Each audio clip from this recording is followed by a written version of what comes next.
Bonsoir à tous et bienvenue dans votre journal sur KMT, LCL, FM+, et OM5 TV, sur les réseaux Free, Orange, Numéricable et Bouygues en France.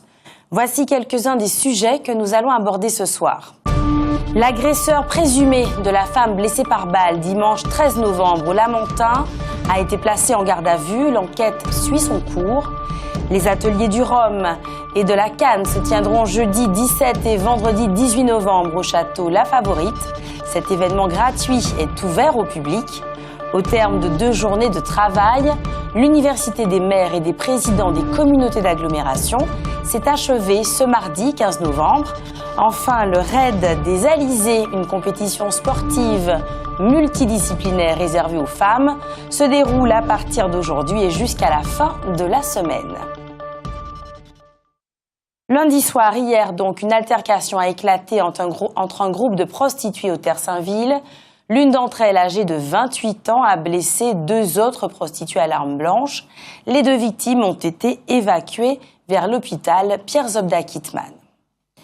Nous vous en parlions hier, dimanche 13 novembre dernier. Une femme a été blessée par balle au Lamentin. Ce mardi, un jeune homme d'une vingtaine d'années a été interpellé par les forces de l'ordre et placé en garde à vue. Il est le principal suspect dans cette affaire. L'enquête se poursuit. Les ateliers du Rhum et de la Canne se tiendront jeudi 17 et vendredi 18 novembre prochain au château La Favorite. Il s'agit de 2 journées exceptionnelles, de rencontres, d'échanges et de débats autour de l'idée simple que le rhum peut être le levier majeur du développement économique de la Martinique. Ces 2 journées sont ouvertes gratuitement au public.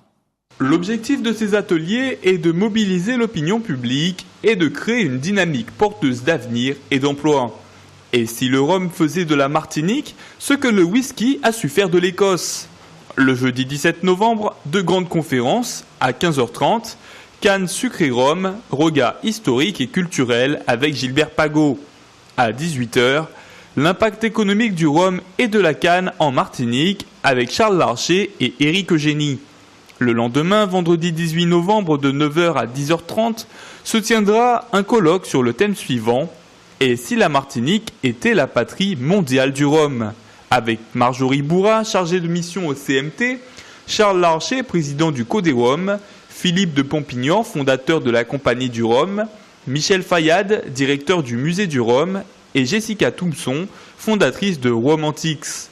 De 11h à midi et demi, l'atelier 2 se posera la question suivante. Et si la Canne faisait sa révolution culturelle?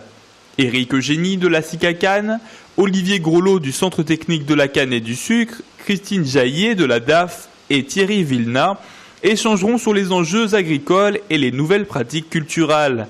De 14h à 15h30 se tiendra un 3e atelier « Et si le rhum stimulait la création d'emplois nouveaux ?»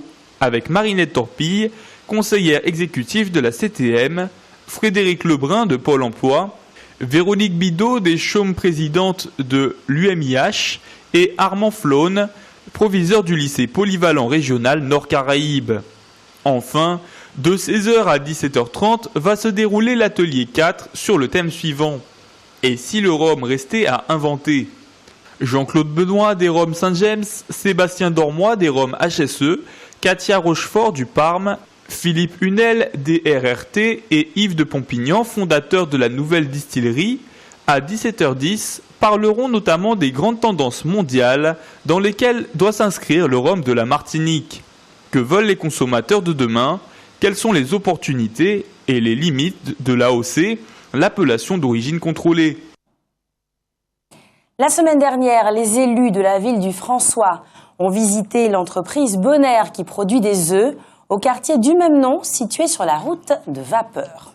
La délégation composée de cadres administratifs et d'une dizaine d'élus était conduite par Patrick Joanne-Elisabeth, adjointe au maire chargée du développement économique. Les participants ont été accueillis par Bérangère Bonnetête, co-directrice, et Jérôme Duchy, directeur du groupe Bonaire. Les œufs Bonaire, qui font partie du groupe Martinique Aviculture, ont plus de 25 ans d'existence. Cette entreprise produit 40 millions d'œufs par an, soit 80% du marché local. La ferme Bonaire propose également des crêpes fraîches nature, des préparations à base d'œufs prêtes à l'emploi et des œufs écalés destinés principalement aux professionnels. L'entreprise emploie une trentaine de personnes sur ses sites, au François, à Ducos et à Presqu'île-Saint-Joseph. La visite a débuté par le centre de récupération des œufs non calibrés et la chaîne de lavage pour la production des œufs liquides. Les conseillers municipaux de la ville du François ont aussi pu voir de près le centre de production d'œufs durs écalés effectué sur une chaîne automatisée. Ils ont ensuite visité la production de crêpes fraîches nature, puis les poulaillers qui abritent 1 millier de poules pondeuses. Ces dernières donnent chacune un œuf par jour au cours de leurs 70 semaines de vie et sont ensuite transférées à un centre d'abattage à Ducos où elles intègrent la filière de vente de volailles. Pour terminer, les représentants de la ville du François ont découvert le centre de conditionnement à moitié automatisé et dont le reste du travail est effectué par du personnel qualifié. L'entreprise a effectué un grand effort d'investissement pour s'équiper au mieux de robots et de matériel assurant la qualité et la traçabilité du produit. D'ailleurs, la société souhaite se lancer dans la production de produits dérivés sans gluten. Notons qu'en fin de visite, la direction de l'entreprise a demandé l'aménagement de la route qui dessert ses locaux et tout le quartier Bonaire. Pour les élus de la ville du François, ce genre de structure mérite le soutien de la collectivité et un suivi régulier. La municipalité devrait donc rester en contact avec l'entreprise pour faire avancer les dossiers. Dirigeons-nous maintenant vers le nord de la Martinique. Les 20 et 25 octobre dernier, la communauté d'agglomération du Pays Nord Martinique organisait 2 matinées de visite des sites emblématiques du territoire nord. Permettre un aménagement harmonieux du territoire par la mise en valeur de ces espaces, voilà l'une des missions principales de la communauté d'agglomération du Pays Nord Martinique. Pour appuyer son développement, Cap Nord mise donc sur la valorisation de son patrimoine naturel, culturel et historique. De nombreux projets d'envergure ont été initiés, certains sont en cours, certains sont achevés.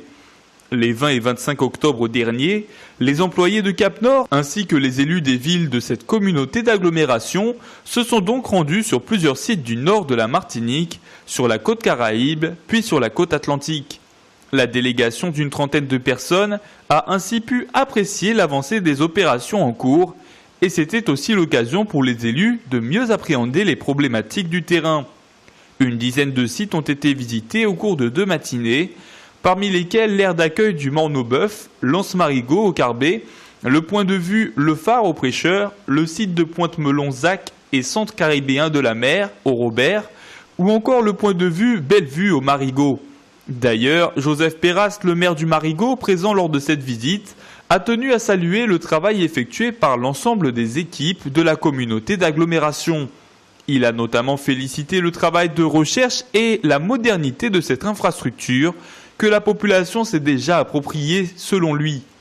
Pour Cap Nord, l'aménagement de ces espaces constitue des enjeux multiples, l'embellissement, le renfort de la sécurité et la prise en compte de l'histoire des sites et des communes du nord de la Martinique.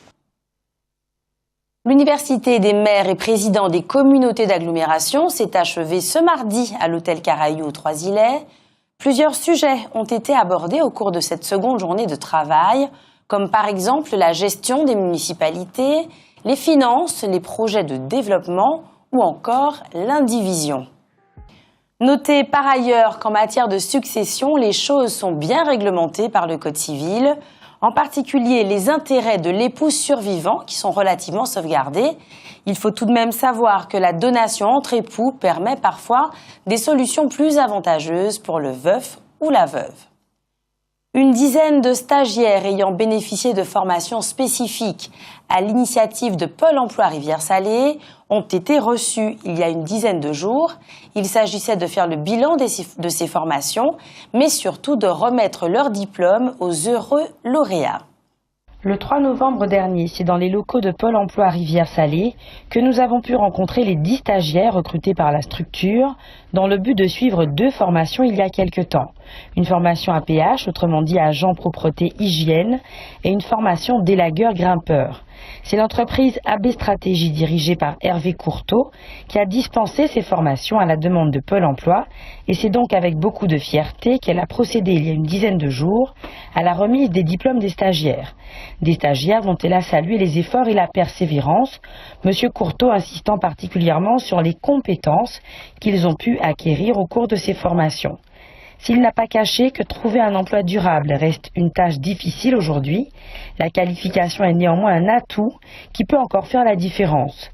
Les stagiaires que nous avons pu interroger se sont dit ravis de cette initiative. Ils ont choisi de rester positifs quant aux opportunités d'insertion professionnelle, fiers de leur parcours à l'issue de ces formations. Notons que d'autres actions sont menées par AB Stratégie, en partenariat toujours avec Pôle emploi.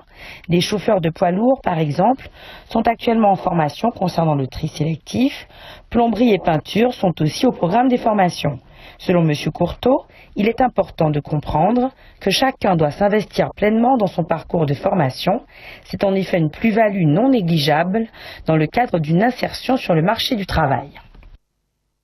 Et par ailleurs, le président de la Chambre de métiers et de l'artisanat de la région Martinique, Henri Salomon, informe le public demandeur d'emploi souhaitant renforcer ses connaissances techniques dans le domaine de la restauration, de l'ouverture de la formation, améliorer l'offre de restauration. Pour plus de précision, il suffit de se rapprocher de la Chambre de métiers. C'est une bien triste nouvelle. Amélie Plongeur, figure marquante de l'éducation Martinique, nous a quittés à l'âge de 95 ans. Enseignante, puis directrice du pensionnat colonial et du lycée de Bellevue, elle était réputée pour être assez stricte. Elle était cependant fière d'avoir toujours su faire régner l'ordre sans jamais engager la moindre mesure disciplinaire. Une autre disparition est survenue ces derniers jours, celle de Paul Vergès, qui est décédé à l'âge de 81 ans. Il y a seulement quelques semaines, ce communiste irréductible, fondateur du Parti communiste réunionnais, prenait position contre la loi sur l'égalité réelle qu'il trouvait insuffisante. À l'occasion de ce décès, le député président de région de la Guadeloupe, Harry Chalus, a fait parvenir à la presse un communiqué dans lequel, citons-le, il salue la mémoire du sénateur, ancien député et ancien président de région, Paul Vergès, un combattant politique, un bâtisseur engagé qui a tant œuvré pour la Réunion, son île natale. Mobilisé dans tous les combats, il a su faire entendre sa voix pour défendre le droit à l'égalité sociale, mais aussi la lutte contre le réchauffement climatique pour un développement audacieux de la Réunion. L'exécutif régional présente ses plus sincères condoléances à sa famille ainsi qu'à la grande famille réunionnaise qui perd l'un de ses plus illustres héritiers. Fin de citation. La région Guadeloupe a reçu le jeudi 10 novembre dernier une délégation américaine venue de Louisiane. Marie-Luce Panchard, présidente de la commission Affaires européennes, coopération et université, et Diana Perran, vice-présidente de cette commission, se sont entretenues avec les membres de la délégation composée du consul général de France en Louisiane, du président du Conseil pour le développement du français en Louisiane et vice-président de la Chambre de commerce franco-américain de la Nouvelle-Orléans, et de 2 députés américains, un démocrate et un républicain. 3 pistes de réflexion ont été évoquées par la région Guadeloupe: les échanges universitaires, le tourisme multidestination Guadeloupe-Louisiane et enfin les échanges commerciaux. Il convient de savoir que la Louisiane est la plus grande concentration portuaire des États-Unis et du continent américain. Guadeloupe-Port-Caraïbes est déjà jumelée au port de Louisiane et un renforcement des relations entre les 2 ports pourrait être envisagé dans le cadre de la mise en œuvre du projet de grand port de Guadeloupe qui se met en place. Le gouverneur de Louisiane a officiellement invité une délégation de Guadeloupe à venir en Louisiane afin de poursuivre ces échanges. Restons en Guadeloupe où le 60e congrès national des légumes de France a débuté ce mardi et se poursuivra jusqu'au 20 novembre prochain. Une délégation de 200 congressistes venus de l'Hexagone est actuellement sur place. C'est l'opportunité pour les producteurs locaux de faire connaître leurs produits, leurs spécificités, mais aussi d'échanger au niveau technique. L'objectif est clair, favoriser le développement des filières agricoles locales. Durant cette semaine, plusieurs visites de terrain sont programmées. Plus d'un mois après le passage dévastateur de l'ouragan Matthew, les cargaisons de denrées alimentaires et autres dons matériels à destination d'Haïti devraient quitter le port de Fort-de-France à partir de demain, mercredi 16 novembre. Le chargement arrivera à destination dans un peu plus d'une semaine. Les médecins cubains ont pris beaucoup plus de temps pour intervenir en Haïti qu'ils n'en ont pris pour intervenir au Venezuela. En tout cas, depuis environ un mois, une brigade de médecins cubains se trouve à Haïti. Elle avait pour mission de lutter contre le choléra. Elle affirme avoir réussi dans cette mission puisque de 86, on est tombé à 14 cas hospitalisés et que de 7 cas par jour, on est tombé à 1 ou 0. Mais ce qu'il apparaît dans les rapports publiés par cette brigade sur Facebook, c'est que plus que du choléra, les Haïtiens souffrent d'infections respiratoires aiguës, de parasites intestinaux et de malnutrition. Autant de maladies dues à leur extrême pauvreté et aux conditions d'hygiène déplorables dans lesquelles ils vivent. Et pas du tout à des casques bleus népalais comme ce fut le cas pour le choléra. Mais en réalité, si le choléra a pu s'étendre aussi vite et si massivement, c'est précisément à cause des conditions détestables dans lesquelles vivent les Haïtiens. On ne sait pas si les médecins cubains pourront éradiquer cette maladie-là. Rien, évidemment, n'est moins sûr. Ils n'ont pas les compétences nécessaires pour cela. Toute l'actualité des régions d'outre-mer et des ultramarins de l'Hexagone sur outremernews.fr.